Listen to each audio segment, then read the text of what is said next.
Today I'm making the orange helmet from the Mandalorian spin-off show, Book of Boba Fett. For this build, I used EVA foam, half-cylinder foam, triangular bevel foam, craft foam, coffee foam, putty, super glue, contact cement, Plastidip, sharpening stone, paint, cutting tools, sanding tools, safety gear, scissors, razor pens, and a box cutter. First, I traced a helmet dome template onto a sheet of EVA foam floor mat. I made this dome template years ago and have been refining it ever since. There's a link to it in the video description down below, along with a complete helmet template. See, the templates don't actually exist as I'm building. I sort of have to figure them out. And invariably, I always end up making adjustments to the helmet, which render my original templates useless. So then I have to go back and fix them before I can scan them into the computer. That may actually be useful later on when I make the face shield. I flip the shapes to get the reverse side. Sometimes I'll connect the two halves in the middle or in the front just to help hide the seam where it's going to be most visible, but sometimes that can make gluing a little bit more difficult, and the seam is going to be covered up on this particular helmet anyway, so I put some separation between the two. As I trace, I'm making sure to get all the registration marks so that I can line up the pieces later, and I'm labeling them front, back, left, and right just to prevent further confusion.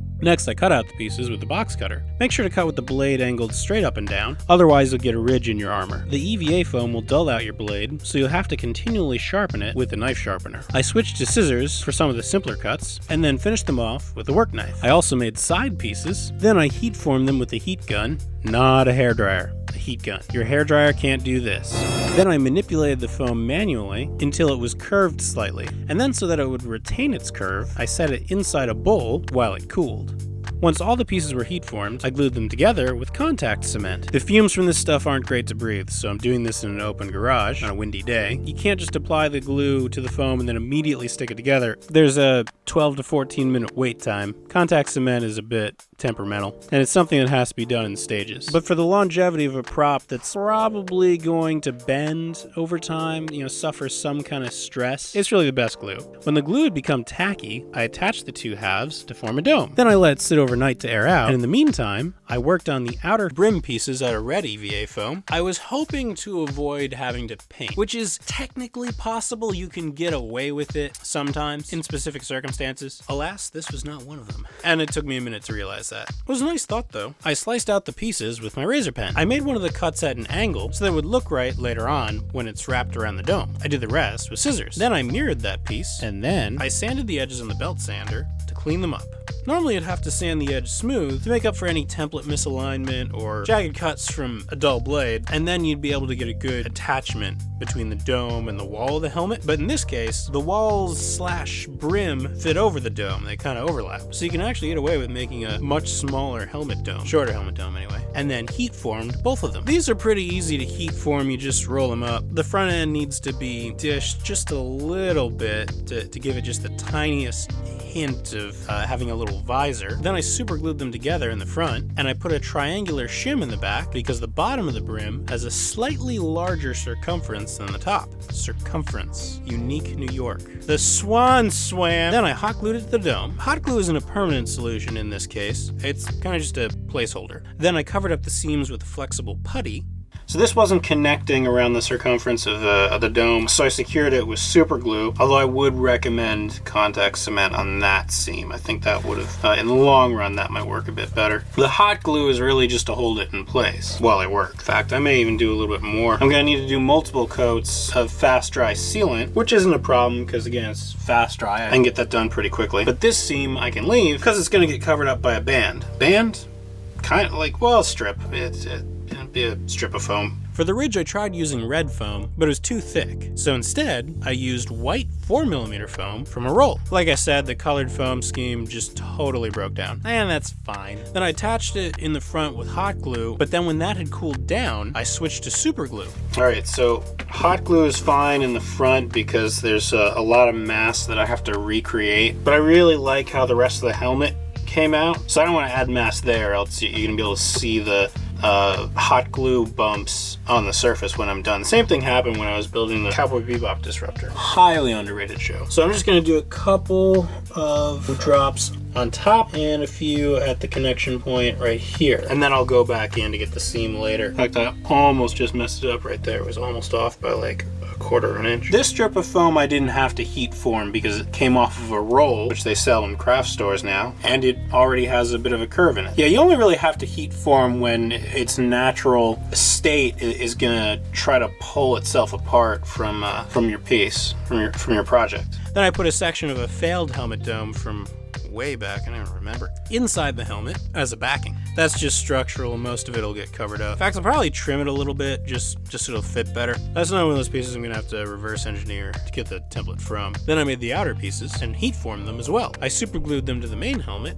I also had to heat form a shim, and then I put some red 2mm foam in there to cover up the gray and glued it all together. The brim is supposed to have a rounded bevel, so I made that out of a rounded bevel. I used to sand these by hand before foam bevels are really a thing. I super glued that on there. The super glue is drying in just a few seconds, which does not leave me a lot of working time. And if I make a mistake, the foam will rip as I try to remove it. So I'm doing this in segments of only a few inches of the edge at a time, making sure to account for the curve of the ear. Ear? Is it an ear? Well, it's a hinge, but it's in that sort of placement where it reads as an ear, you know? Something base coat of white. Is it bending the bottle opener? What is this, pewter? Oh yeah, let's make a bottle opener out of a lead alloy. What could go wrong? And... oh my god! What even... am I gonna die if I touch it? We're all gonna die. Oh god, it's alive! It's got me!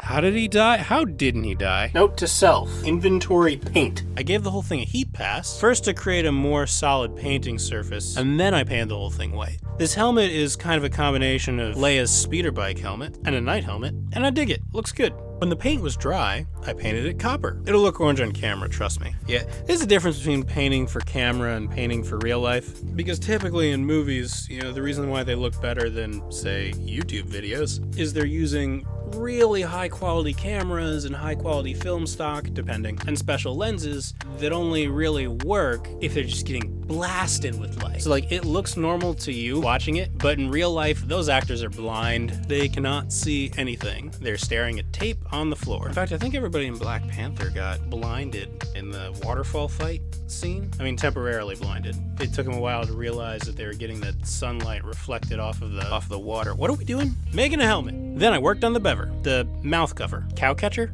train face. I reverse engineered it from a night helmet. I traced it, cut it out, and made sure to flip it to get the opposite side. I cleaned up the edges and then hit it with the heat gun, the blast from the heat gun. I didn't use the heat gun as a hammer.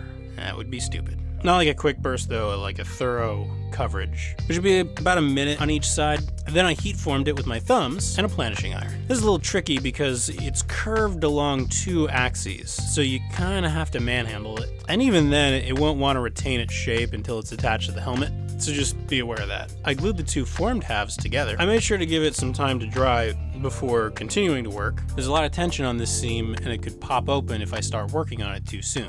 So this is a good time to work on the main helmet. When the orange paint was dry, I painted on vents. When that was dry, I went over the edges with rub and buff. I also put some definition into the crevices because, you know, that's where dirt buildup would happen. And in the show, I can see that they airbrushed it, but my airbrush isn't up and running. I'm even sure I know. No, it's over there. Well, see, the air pump isn't up and running. Yeah, I have no idea where that is. Again with the tangents. Once again, I set that aside to dry. Then I made the earpieces out of triangular foam strips and the internal detail out of random scrap foam. I'm also using super glue to save time. It bears some resemblance to the machinery on the side of Boba Fett's helmet, which is nice. I like that continuity of design, you know, where it's not exactly the same thing because that reads as we made one model and then vacuum formed it a million times. Whereas this reads as multiple variations of the same thing and implies a larger universe. Like I really like those, like the medical versions of the pit droids in the, was that the opening? I think that was the opening. They did a lot of flashbacks in this.